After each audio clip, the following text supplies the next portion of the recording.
자, 여러분 안녕하세요. 이번 시간 2024년도의 6번째 시험, 즉 마지막 시험에 대한 풀이를 진행해 보도록 할게요.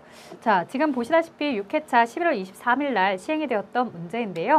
내용 보도록 하겠습니다. 자, 보기에서 가장 성공적인 ERP 도입이 기대되는 회사는 어디인가? 약간 문제의 형식을 살짝 틀으셨어요. 내용은 알고 있는 내용이었을 텐데 또 이렇게 A회사, B회사, C회사, D회사 해서 골라봐 이렇게 얘기한 거죠. 옛날에는 그냥 뭐예요? 1, 2, 3, 4 이렇게 했었는데요. 자, 회사 A부터 볼게요. 업무 프로세스를 재정립하고 유능한 컨설턴트를 고용한대요.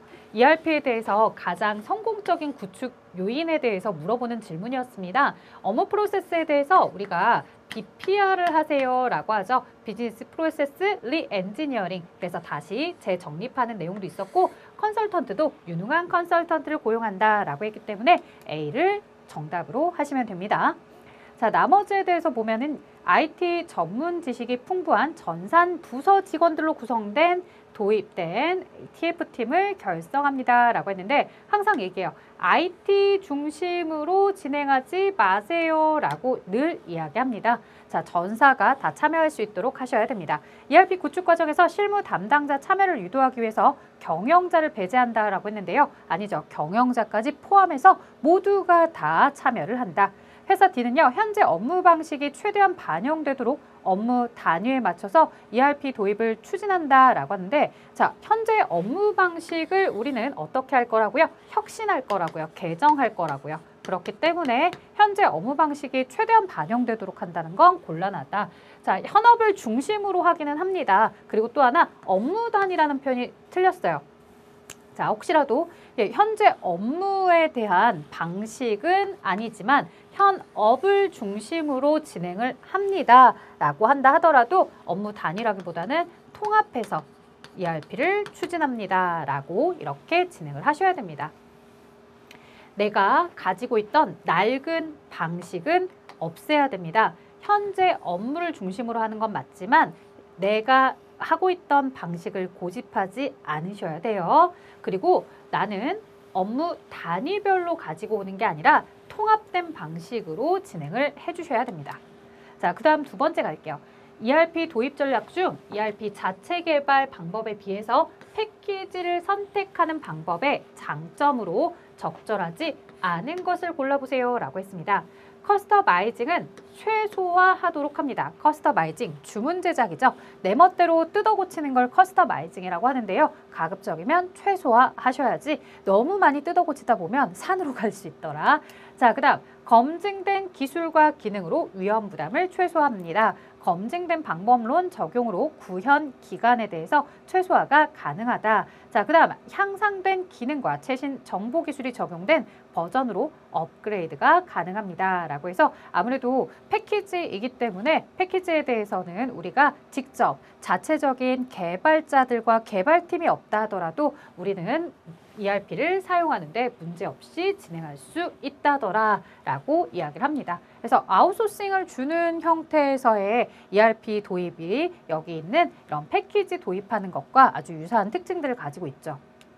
자, 그 다음 갑니다. 빅데이터의 주요 특성 5V에 대해서 옳지 않은 것을 고르세요 라고 합니다. 여러분들 교재에 이제 새롭게 출제할 거예요 라고 해서 뒤에 추가된 파트들이 있었습니다. 여러분들이 거기까지 열심히 안 했어요 라고 하실 수도 있는데 이 전 단계, 즉 9월달 시험까지는 그다지 열심히 하지 않아도 잘 풀 수 있었어요. 그런데 11월 시험부터 드디어 새로운 내용들을 넣고 있으십니다. 따라서 여러분들이 25년도에 시험을 응시하실 분들은 반드시 추가된 내용들까지도 다 학습을 하셔야 되겠죠. 자, 5V다 라고 하면은 여러분들이 알고 있는 V로 시작하는 단어를 다들 보세요. 자, V로 시작하는 단어가 볼륨이다 라고 하는 내용도 있고요. 그래서 규모. 그 다음에 또 뭐가 있을까요?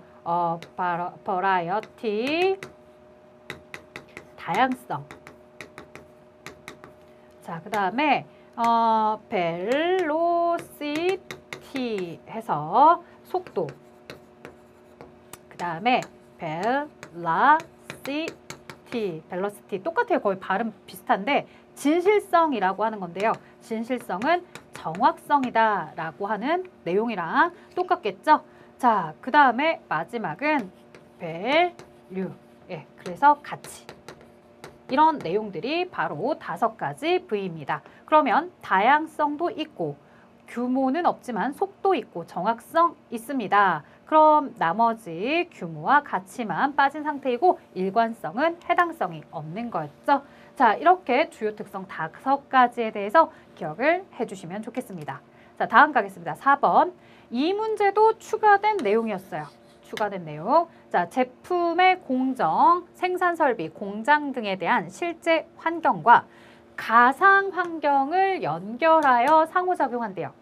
실시간으로 수집되는 데이터를 가상 모델에서의 시뮬레이션화해서 실제 시스템의 성능을 최적으로 유지한대요.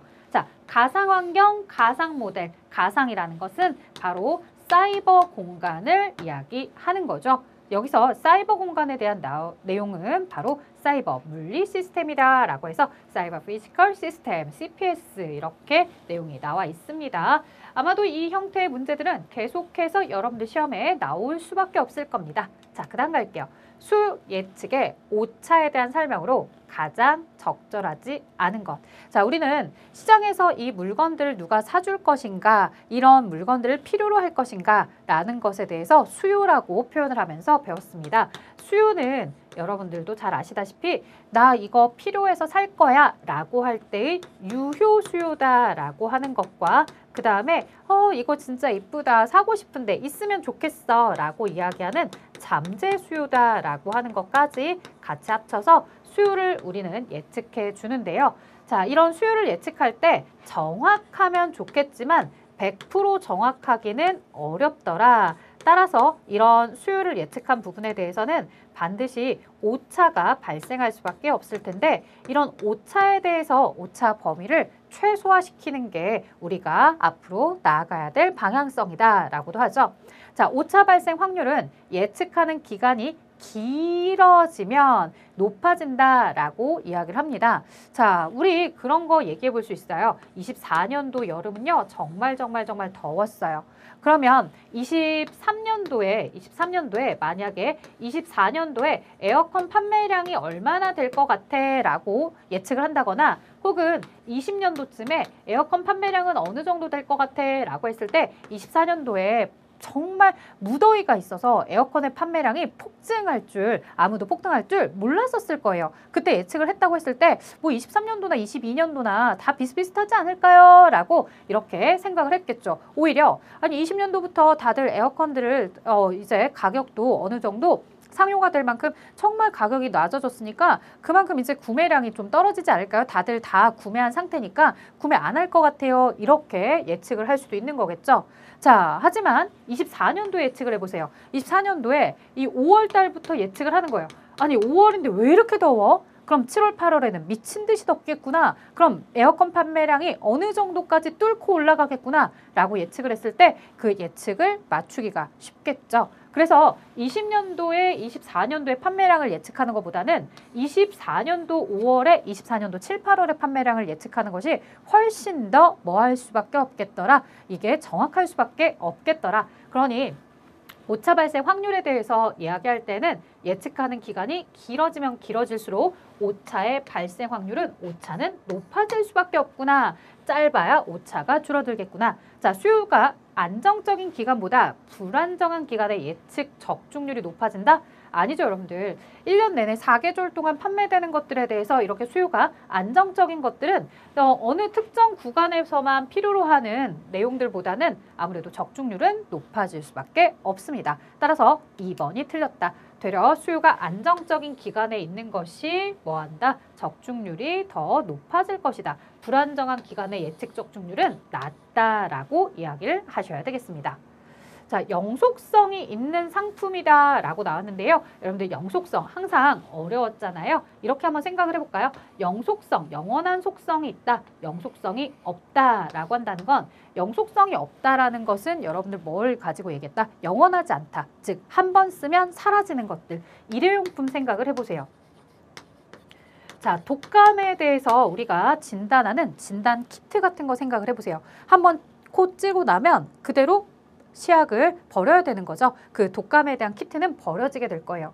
그런 일회용품들은요. 만약에 10개를 판매했어요. 독감 환자가 폭증하고 있다라고 하게 되면 당연히 그 병원은 10명의 환자가 다녀가면 10개를 모두 다 사용했기 때문에 다음에 구매를 할 수밖에 없을 거예요. 혹은 이제 폭증했습니다 라고 하게 되면 독감 환자들이 많아졌으니까 이런 물품에 대해서는 당연히 더 판매가 높아지겠구나 라고 예측을 할 때 그런 예측성들에 대해서 더 정확하게 맞출 수 있겠죠. 하지만 영원한 속성이 있다 라고 한다면 영원하더라 라고 한다면 영원한 것들은 우리가 냉장고 같은 것들을 생각해 보세요. 약품을 우리가 보관하는 냉장고, 그 병원이 언제쯤 바꿀 것 같아? 라고 했을 때 냉장고가 고장나면 바꾸겠지. 냉장고는 도대체 언제 고장나는 거야? 글쎄 그건 모르지. 그럼 냉장고 판매는 언제쯤 될까? 알 수가 없더라는 거죠. 자, 이렇게 영속성이 있는 상품들, 계속해서 쓸 수 있는 것들은 아무래도 일회용품 판매량보다는 정확한 예측이 어려운 점이 있습니다. 그래서 냉장고를 도대체 그 병원은 언제쯤 살 것인가 라고 예측을 한다라고 했을 때 어렵겠구나. 이런 것들을 여러분들이 생각을 하시면서 문장을 읽어주시면 조금 더 내용의 이해가 쉬울 것 같습니다. 자, 계절의 변동이 없는 상품은 즉 봄, 여름, 가을, 겨울 꾸준하게 판매되는 것은 계절 변동 있는 상품보다 상대적으로 예측 적중률이 높습니다. 라고 이렇게 되어 있죠. 자, 그래서 수요가 안정적인 거다, 계절의 변동이 없다, 이런 내용들을 가지고서 생각을 해보시면 좋을 것 같습니다. 그 다음 6번 지수평활법입니다. 자, 지수평활법을 이용해서 예측 판매량 변화를 파악하고자 합니다. 실제 판매량과 예측 판매량이 보기와 같을 때 8월 대비 9월의 예측 판매량의 변화를 물어보며 지수평화 상수 알파는 0.4다. 이렇게 얘기를 해줍니다. 자, 8월에 대한 예측 판매량을 한번 이야기해 보도록 할게요. 자, 8월의 예측이다 라고 한다면 전월의 실제 판매량 곱하기 지수평활 상수, 그 다음 전월의 예측 판매량 곱하기 1 마이너스 지수평활 상수, 다시 말해 3, 4, 12, 120이다 라고 하고요. 여기서는 얼마만큼 계산을 해야 돼요? 60%로 계산을 해주셔야 됩니다. 자, 여러분들 계산기 가지고서 계산을 진행을 해주시면 되겠습니다. 자, 그래서 두 개를 계산한 결과값을 한번 산출해 보시고요. 그 다음 9월의 예측치를 계산해 보도록 하겠습니다.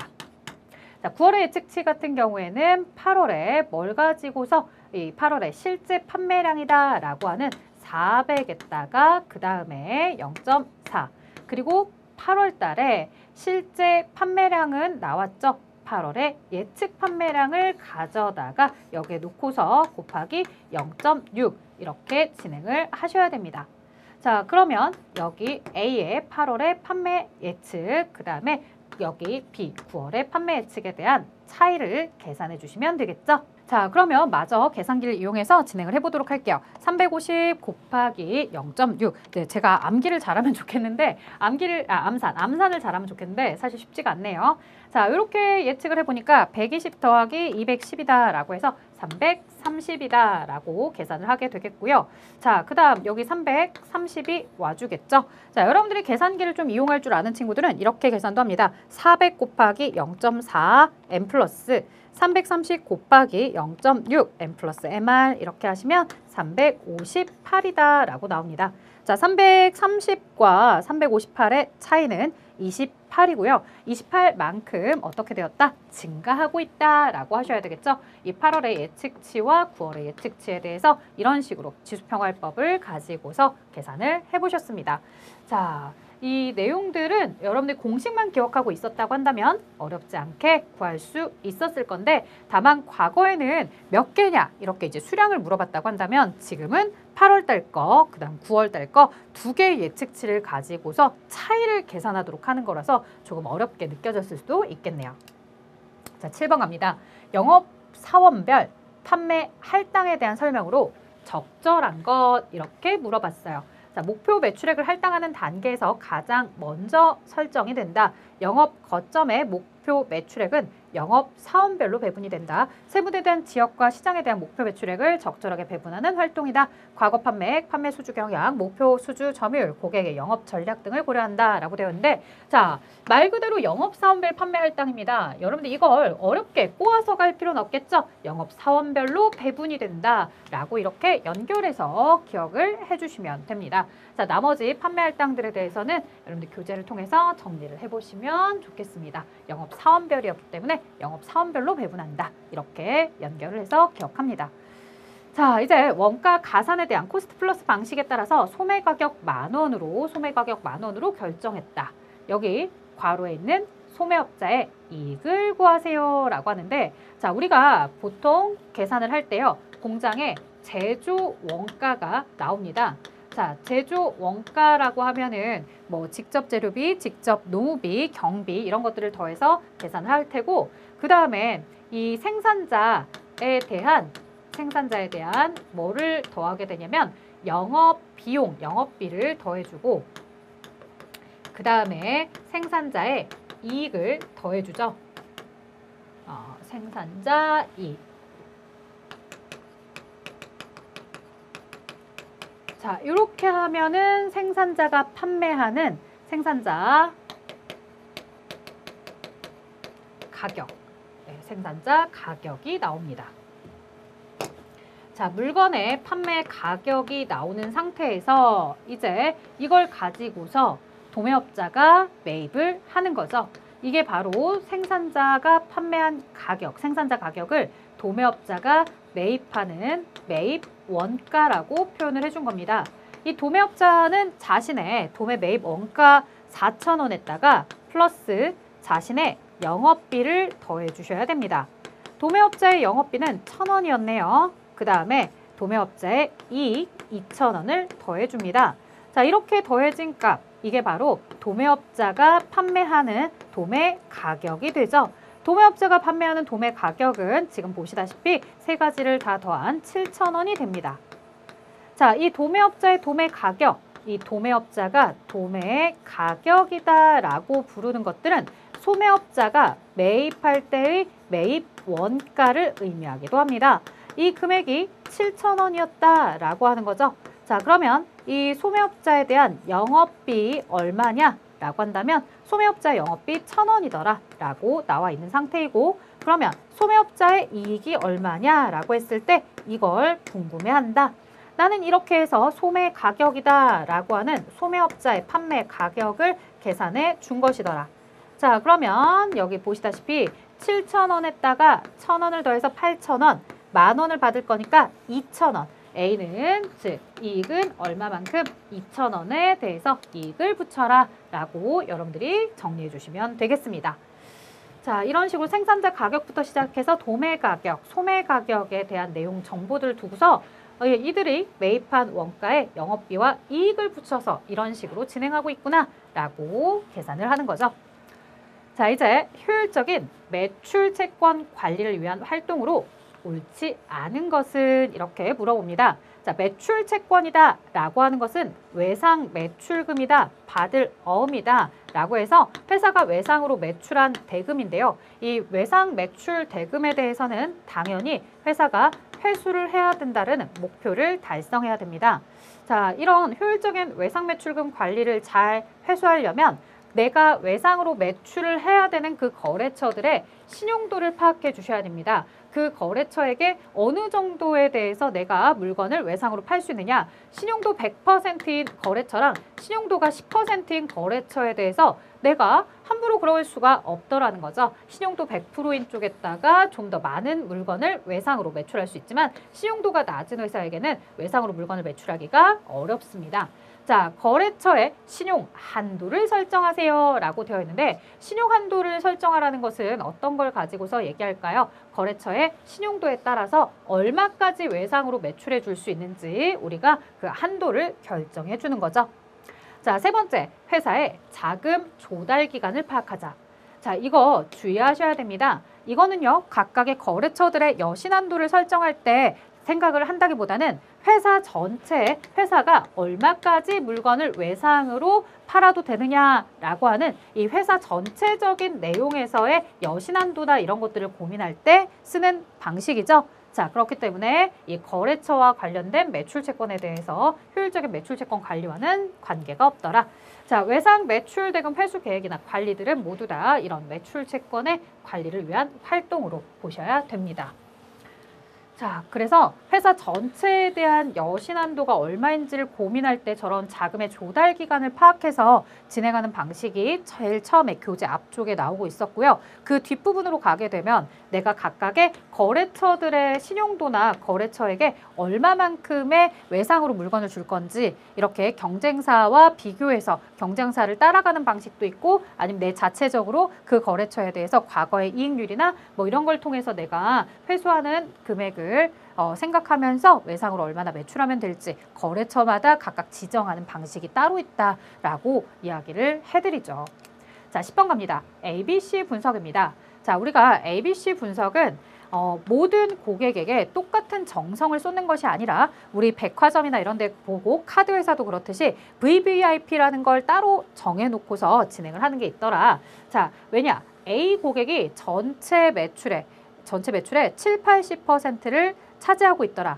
자, 우리 고객의 20%에서 30%에 해당하는 아주 적은 고객이 대부분 우리 회사 매출의 70%에서 80%를 차지하고 있는 아주 중요한 고객님들이다. 이런 고객에게 나는 최선을 다해야 될 것이다 라고 이야기를 하죠. 자, 그 다음 단계가 B단계, 그리고 우리 백화점에 1년에 한 번 방문할까 말까 하는 마지막 C레벨의 고객들이 있습니다. 자, 이렇게 고객의 그룹을 나누는 이유는 우리는 당연히 어디에 집중을 하자? A그룹에 집중을 하자라고 나눠 놓은 거죠. 그룹을 나누고 나서 무작위로 배치하려면 이건 우리가 진행할 이유가 없는 겁니다. 자, 그래서 두 번째, A그룹은 전체 매출 누적치의 7, 80%를 차지한다. 얘가 올바른 표현이었죠. 자, 하지만 ABC 분석에 문제점이 있습니다. 뭐냐? 이 전체 7, 80%의 매출액을 차지하고 있다라고 하는 매출에 대한 비중 한 가지만 고려한 상황입니다. 만약 B그룹이 우리 백화점에 방문하는 횟수나 비중도는 적었지만 앞으로의 성장성이나 이런 것들에 대해서 고려했을 때 B에도 굉장히 좋은 고객들이 많이 있을 수 있다는 거죠. 자, 그런 부분들까지 고려를 해봐야 되는데 그런 부분들을 고려하지 못한다는 단점이 있습니다. 자, 그래서 이렇게 한 가지만 고려하는 것을 우리가 ABC 분석이다라고 한다면 우리가 두 가지를 가지고서 분석하는 이원표다라고 해서 이 매트릭스 분석이 있고요. 그 다음에 두 가지 이상, 세 가지 이상 이렇게 분석을 하게 되는 포트폴리오 분석이라는 게 있습니다. 한 가지 잣대만 가지고서 거래처들을 판단하는 것이 아니라 세 가지 이상의 여러 가지 판단 잣대를 가지고서 거래처를 좀 복합적으로 평가하는 방식이죠. 이 한 가지의 분석 방식의 단점을 보완하고자 포트폴리오가 나온 겁니다. 포트폴리오의 단점을 보완하려고 나온 게 아니라 그래서 그 두 가지 틀렸다. 자, 과거 판매 실적, 판매 능력, 성장 가능성 이런 것들을 고려하는 방법은 포트폴리오 분석이다라고 얘기해 주셔야 되겠죠. 자, 11번입니다. 공급망 운영 전략의 유형을 효율적 공급망 전략과 대응적 공급망 전략으로 구분할 경우 대응적 공급망 전략의 특징에 대한 설명으로 가장 적절한 것. 자, 우리가 효율적 공급망이다라고 이야기하면 가성비에 대해서 굉장히 높이 사는 방식입니다. 자, 그리고 여기에 대응적 공급망이다라고 한다면 무조건 최대 이익을 보려는 방식입니다. 이익이 많이 나는 쪽에다가 포커스를 맞추려다 보니까 여기는 최대한 빨리빨리 많은 재고를 가지고 있어서 오는 고객을 절대 놓치지 말아라. 이런 부분들까지도 고려해서 굉장히 공격적으로 수행을 하는 방식이죠. 효율적 공급망들 같은 경우에는 재고 수준을 재고 수준을 최저치로 맞춰라. 그리고 상품의 회전율이나 상품 회전율 같은 것들을 굉장히 높여놔라. 이런 부분들에 대해서 비용이 들어갈 만한 운반비나 이런 것들에 대해서는 무조건 최소화시키도록 해라. 네, 우리는 가성비를 우선으로 따지고 있다. 비용은 무조건 최소화시키도록 해라. 이러는 게 바로 효율적 공급망에 대한 내용일 겁니다. 자, 그러면 이런 내용에 대해서 두 가지 특징들 중에서 대응적 공급망 전략에 대해서 가장 적절한 것을 골라보세요 라고 했습니다. 비용과 품질을 근거해서 공급자를 선정합니다. 리드 타임을 줄이기 위해서 공격적 투자를 합니다. 자, 이렇게 빨리빨리 가져다 줘야 소비자가 나를 떠나지 않고 내 물건을 비싸더라도 사줄 거예요. 그러니까 이렇게 2번이 대응적 공급망. 높은 가동률을 통해서 낮은 비용을 유지하는 거. 공급망에서 높은 재고 회전율과 낮은 재고 수준을 유지하는 거. 이런 나머지 요소들은 모두 효율적 공급망에 대한 특징으로 보셔야 되겠죠. 그래서 대응적 공급망이다 라고 한다면 정말 공격적인 투자, 그리고 우리가 빨리빨리 가져다 주기, 소비자에게 최대한 만족시켜서 내가 최대한의 이익을 뽑아내겠다. 이런 마음으로 읽어주셔야 됩니다. 자, 12번입니다. 고정 주문량 모형의 재발주점을 구하세요 라고 되어 있습니다. 양을 픽스시키는 거죠. 주문하는 양. 자, 주문하는 양에 대해서는요, 우리가 기간은 일주일 만에 할 수도 있고 3일 만에 할 수도 있고 하루 만에도 그 양을 모두 다 소진하면 주문할 수 있습니다. 자, 그런데 주의해야 될 점이 있겠죠. 일평균 사용량이 몇 개냐면 내가 재고를 파악하고 나서 주문을 하기까지 하루에 6,000개씩 쓰는데요. 6,000개씩 쓰되 며칠 동안에 걸려서 오느냐라고 하니까 총 4일 동안 내가 주문한다고 바로 물건이 로켓 배송처럼 다음날 뚝딱 떨어지는 게 아니라 주문을 하면 기본 4일 정도가 걸린다라는 거예요. 그럼 하루에 6,000개씩 사용을 하는데 4일 걸리니까 4,6에 24, 24,000개가 소진이 될 거다. 내가 주문을 하고 나서 24,000개만큼은 있어야 돼요. 24,000개는 내가 준비한 상태에서 주문을 넣어야 돼요. 그래야지만 뭐가 될 수 있더라는 거예요. 이 도착을 할 때쯤 돼서 물건을 충분히 가져다 쓸 수 있다는 거죠. 근데 보기에 24,000개가 없어요. 왜 그럴까요? 자, 우리 회사는 내가 도착을 했을 때 물건이 빵개인 상황에서 다시 물건이 채워지는 방식이 아닙니다. 그럼 뭐냐? 24,000개가 있어야 하는데 여기에 안전재고량이다 라고 해서 혹시나 이 불확실성에 대비하기 위한 개수 3,000개를 무조건 베이스 깔고서 진행을 해주셔야 된다는 얘기예요. 자, 그러면 여러분들도 아마 이제 알 수 있을 거예요. 이 회사는 무조건적으로 몇 개는 있어야 되는구나. 3,000개는 늘 존재하고 있어야 되겠구나.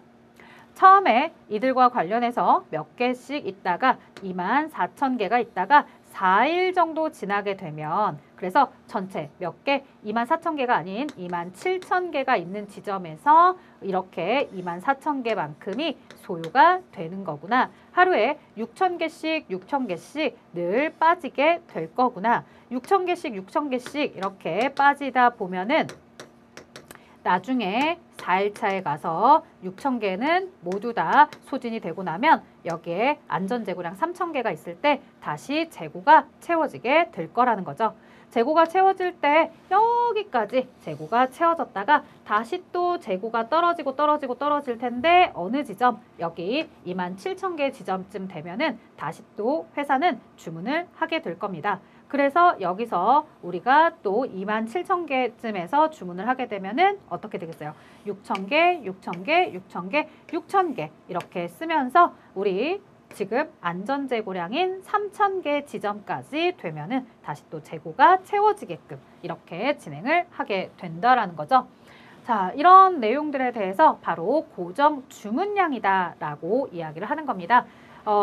몇 개가 남았을 때 주문을 할 것이냐라고 물어보는 질문에는 27,000개가 있을 때 주문을 하게 됩니다. 라고 대답을 해주셔야 됩니다. 자, 다음 보도록 할게요. 재고자산 기록 방법 중 실질재고조사법에 대한 설명으로 가장 적절한 거. 자, 재고자산은 실질재고조사법이다 라고 하는 것도 있고요. 계속기록법이다 라고 하는 것도 있습니다. 자, 실질재고조사법이라는 건요. 기초의 재고가 있었고 매입을 한 재고가 있을 것이다. 나는 몇 개를 판매했는지 이 판매와 관련해서는 나는 지금은 모른다. 기말에 있는 재고들에 대해서 실제로 재고자산 파악을 하자. 실제 재고조사 파악을 하고 나서 여기 판매를 예측하는 방식으로 진행합니다. 추측하는 방식으로 진행을 합니다. 라고 하는 거죠. 자, 계속기록법은 어떻게 되느냐? 기초가 있고 매입이 이루어질 것이다. 그리고 판매를 할 때마다 계속해서 장부를 기록하는 방식으로 하자. 그래서 여기가 실제 데이터로 판매량이 적히게 될 거다. 그럼 실제 판매량을 제외한 나머지는 기말에 남아있을 것이다 라고 하는 기말의 추측에 대한 내용, 추정하는 내용이 바로 여기에 들어가는 거겠죠. 그래서 추정하는 내용에 대해서는 실질재고조사법은 판매를 추정하는 거고, 그 다음 계속기록법은 기말에 남아있는 것을 추정하는 방식으로 이렇게 체크가 되는 겁니다. 자, 거래가 빈번하지 않을 때 적용하는 게 적합하다. 자, 바로 계속기록법의 특징입니다. 계속기록법은요, 물건이 나갈 때마다 계속해서 장부를 기록해야 되는데, 이게 물건이 자주 나가고 많이 나가는 거라면 계속해서 장부를 기록해 주는 게 쉽지 않습니다. 따라서 물건이 자주 빈번하게 나가지 않는 품목일 때 우리가 적합하게 쓰는 방식입니다.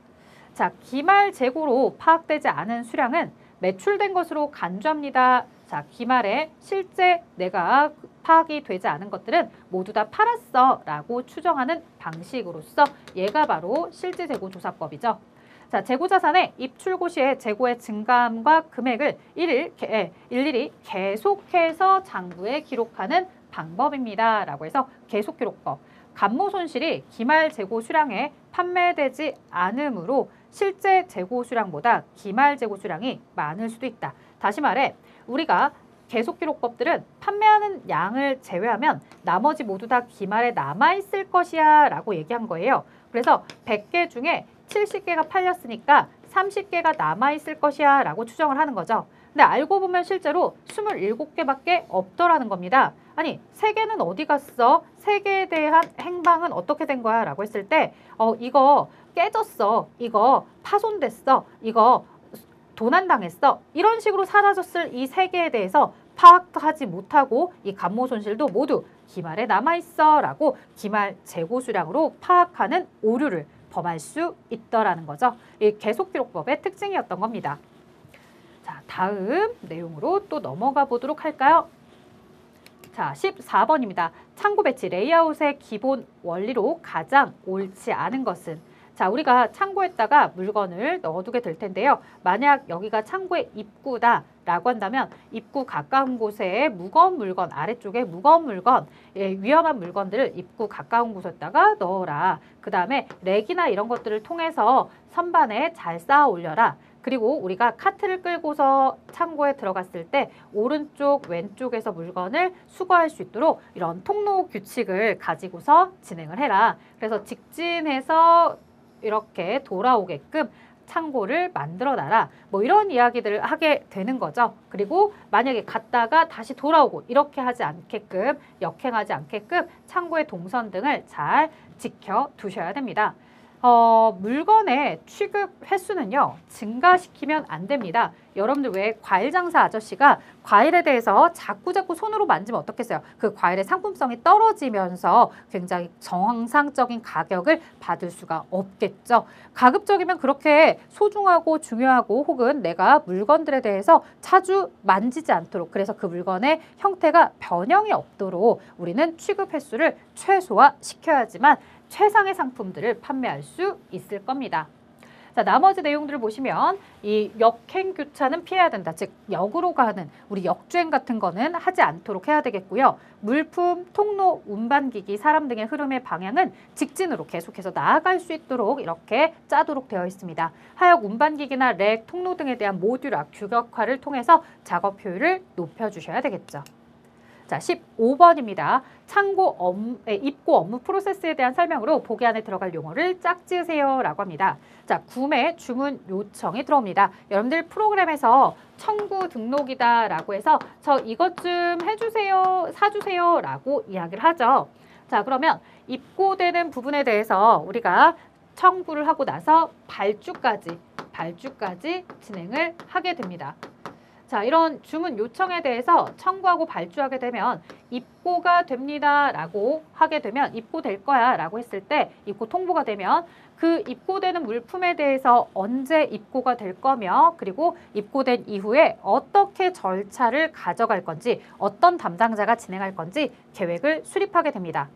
자, 드디어 회사에 그 물건이 도착을 했어요. 그래서 도착한 물건을 차에서 내립니다. 내리고 나서 바로 내가 필요한 곳에 갖다가 쌓아두는 것이 아니라 얘가 입고되었었는데 입고를 해도 좋을까요? 라고 하는 의뢰도 해봐야 되겠고요. 입고 의뢰 이후에 입고되는 물품에 대해서 정상적인 물품인지 검사를 진행해 봐야 됩니다. 입고 검사를 했더니 여기저기 굴러봐도 정상적인 물품이 맞아요. 자, 그러면 이거 정상 물품이니까 입고해 주세요 라고 이야기를 하는 거죠. 이 입고 지시가 떨어지면 실제로 이제 자리에다가 가져다 놓고요. 이렇게 물건이 들어왔습니다 라고 얘기를 해주셔야 됩니다. 자, 이런 내용들에 대해서는 바로 4번이겠죠. 검사를 하고 나서 실제로 물건을 쌓아두면 된다. 이런 절차들이 기다리고 있었습니다. 자, 16번입니다. 철강 회사는 여러 차례에 걸쳐서 철강 원자재를 구매하고 있습니다. 회사는 원가법에 따라 재고 자산을 평가하고 있으며 최근 철강 가격의 가격 변동이 심화됨에 따라 재고 평가 방식을 재검토하고 있다고 합니다. 자, 분기 동안의 철강 원자재 구매 내역은 보기와 같다라고 해서 내용이 나오고 있고요. 3월 말까지 1,400톤의 철강을 출고한 바 있다. 자, 물가 상승에 대비해서 최근에 구매한 원자재부터 먼저 사용하는 방식으로 재고를 평가하였다. 이 회사가 사용한 재고자산 평가 방법은 무엇입니까? 라고 해서 결국에 개별법, 총평균법, 후입선출법, 선입선출법 중에 이건 무슨 방법입니까? 라고 물어보는 거였어요. 문제의 볼륨은 굉장히 컸지만 실제로 계산을 요구하는 문제도 아니었고요. 어떤 방식으로 계산하고 있니? 라고 하는 건데요. 그렇다면 가장 핵심적인 단어가 뭐냐? 라고 했을 때 최근에 구매한 원자재부터 먼저 사용하는 방식이다. 이게 핵심 단어였던 거예요.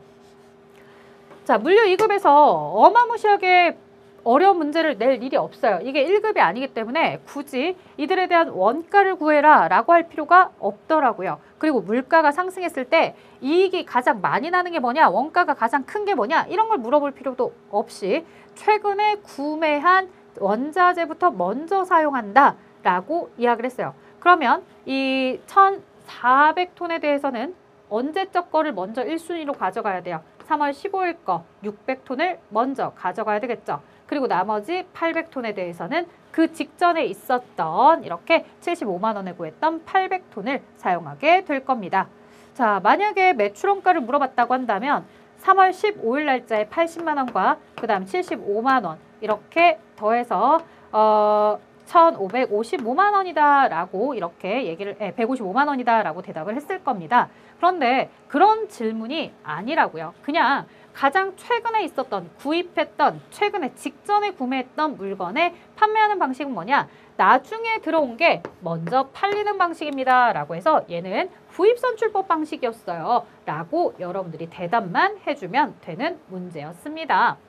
자, 물가가 계속해서 상승하고 있습니다. 이 물가가 계속해서 상승하고 있는 내용들에 대해서 지금 물가 상승시를 기준으로 두고 있구나 라는 걸 알게 되겠죠. 만약에 여기서 물가가 계속 상승하고 있는 이 상황을 주면서 여러분들한테 이익이 가장 많이 나는 방식은 뭐겠니? 라고 한다면 이익은 선의총우다 라고 해서 선입선출법입니다. 뭐 이렇게 평가를 하겠고, 매출원가가 가장 많이 나는 방식이 뭐니? 라고 한다면 후입선출법입니다. 이렇게 대답을 해줬어야 될 거예요. 그래서 이런 물가가 상승하는 시점에 이익이 가장 많이 나는 방식이 뭐냐라고 물어보면 선입선출법으로 대답을 했겠지만 여기서는 단순하게 지금 최근에 있는 물건을 먼저 판매하는 방식으로 장부를 기록하고 있어. 나는 무슨 방법일까?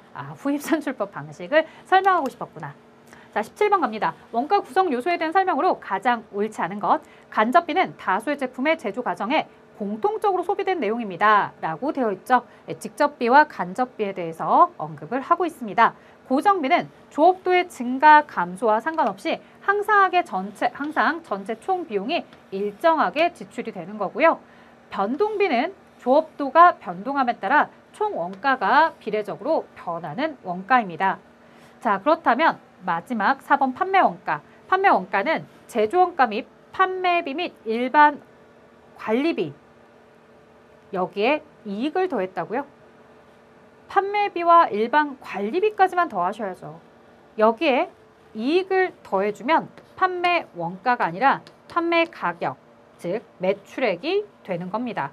따라서 정답은 4번이다.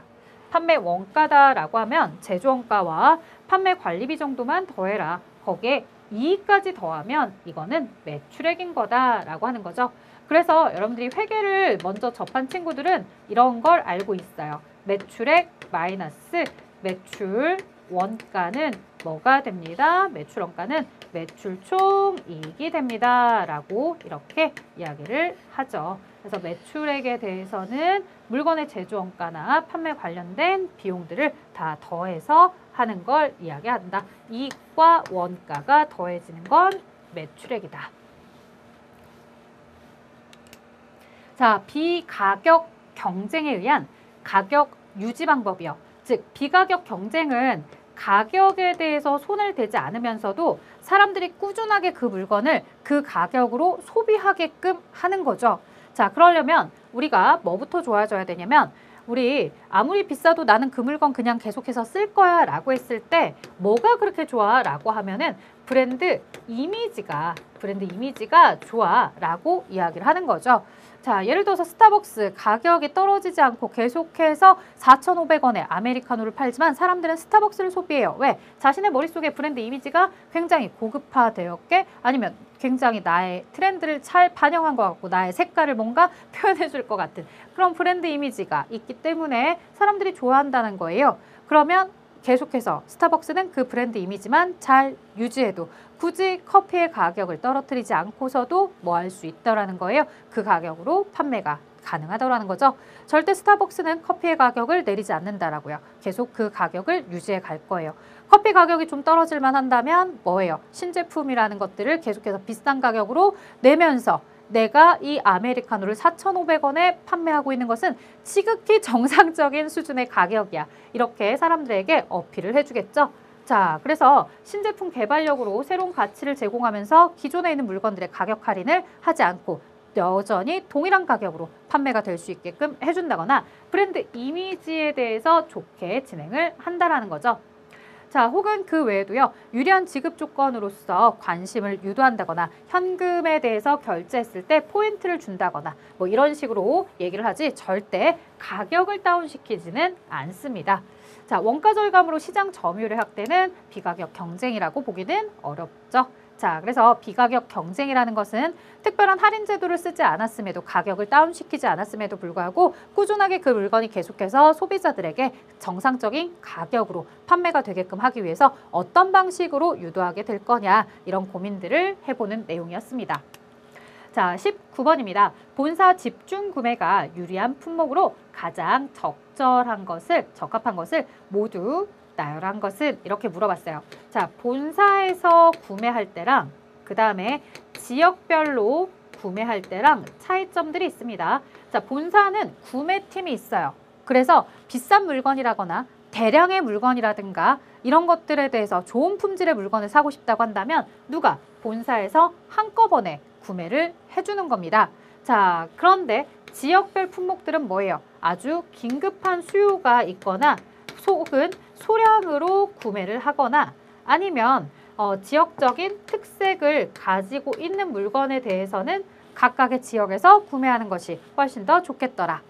자, 그래서 커피 전문점이다 라고 한다면 이 커피에 대해서는 원두나 이런 것들은 모두 다 본사에서 일괄해서 구매를 하는 겁니다. 자, 하지만 제주도에서의 제주도 감귤 주스다 라고 하는 건 굳이 본사 쪽에서 해줄 필요가 없겠더라. 그 지역에서 구매해서 지역에서 빨리빨리 소진을 해주면 되겠더라. 이렇게 얘기를 하죠. 자, 어찌되었든 지역성 품목이나 소량 구매하게 될 품목들에 대해서는 우리가 지역별로 따로따로 매매하시면 됩니다. 아주 비싸고 표준화되어 있고 공통적으로 사용하고 대량 구매 품목들에 대해서만 본사에서 구매를 하시면 되죠. 기억, 니은, 디귿, 미음입니다. 그래서 정답은 몇 번이었다? 바로 3번이 정답이 되었습니다. 자, 이제 20번 보도록 하겠습니다. 보기 대화에서 나타난 구매 방법은 무엇입니까? 라고 얘기해주고 있습니다. 자, 부장님, A 품목에 대한 장기 제조 계획이 수립이 되었어요. 필요한 자재 소유량은 파악되었니? 네, 제조에 오랜 기간이 걸리는 만큼 자재 소유량에 대해서도 장기적으로 계속해서 그 재고를 안정적으로 받을 수 있게끔 계약을 하는 게 좋겠습니다. 자, 그렇게 하면 자재 안정적인 확보가 가능하겠구나.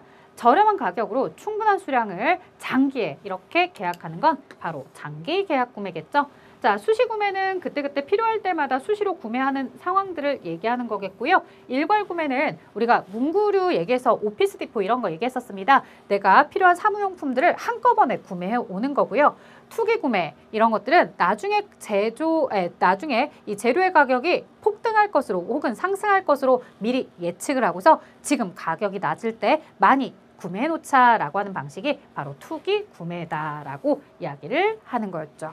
자, 이렇게 여러분들과 함께 물류에 대한 문제들을 풀어보았습니다. 어떻게 잘 푸셨나요? 뭐 쉬운 문제도 있었고 어려운 문제도 있었는데 여러분들에게 뭐 아주 이거는 정말 특별해요 라고 할 만한 문제들은 없었던 것 같아요. 다만 앞에 경영신과 ERP의 이제 새로운 신규 유형들에 대해서도 즉 추가된 범위에 대해서도 문제가 나오기 시작했구나. 나는 이 경영신과 ERP도 앞에만 조금 풀어보는 것이 아니라 이 전체적인 범위에 대해서 다 같이 학습을 해서 대비를 해둬야 되겠구나 라고 해서 5V에 대해서 나왔던 부분들 기억하시면서 정리하시면 좋겠습니다. 자, 저는 여기까지 진행하도록 할게요. 수고하셨습니다.